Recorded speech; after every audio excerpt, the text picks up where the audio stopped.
समानांतर संप्रभु सरकार का नाम स्वतंत्र बलिया प्रजातंत्र रखा गया। कलेक्टर जे निगम ने अपने आकाओं को रिपोर्ट भेज दी कि बलिया की स्थिति कंट्रोल के बाहर है। दूसरी ओर चिट्टू पांडे को उन्होंने कहा कि रेल पटरी के उत्तर की ओर आपका शासन नहीं रहेगा। 20 अगस्त 1942 की शाम को चौक स्थित हनुमानगंज कोठी के शिव कुमार प्रसाद के मकान पर बैठक होगी और आगे की व्यवस्था बनाई जाएगी। सभी लोग कोठी के हॉल में निगम का इंतजार करते रहे।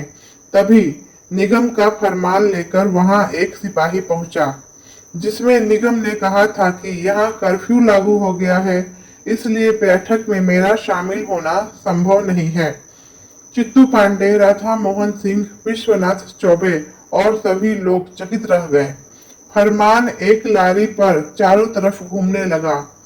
इसमें मीटिंग करने, कई लोगों को साथ में रहने, इधर उधर घूमने फिरने और सिविल लाइंस की ओर जाने पर पाबंदी लगा दी गई और फरमान तोड़ने वालों को सीधे गोली मारने का आदेश दिया गया।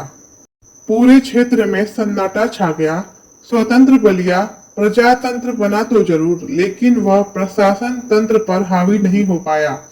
जनपद में भारी आक्रोश फैल रहा था।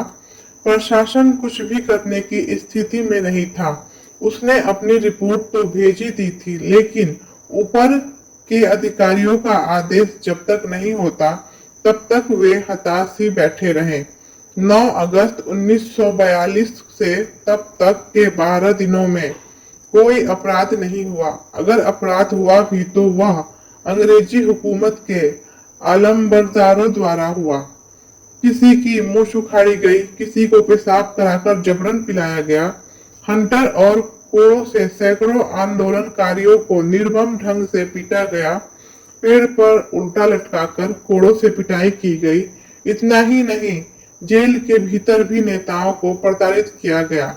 कुछ की इतनी पिटाई की गई कि वे जेल से बाहर किए जाने पर मर भी गए। अहिंसक आंदोलनकारियों ने किसी को नहीं मारा और न तो किसी की पीठ पर गोली लगी।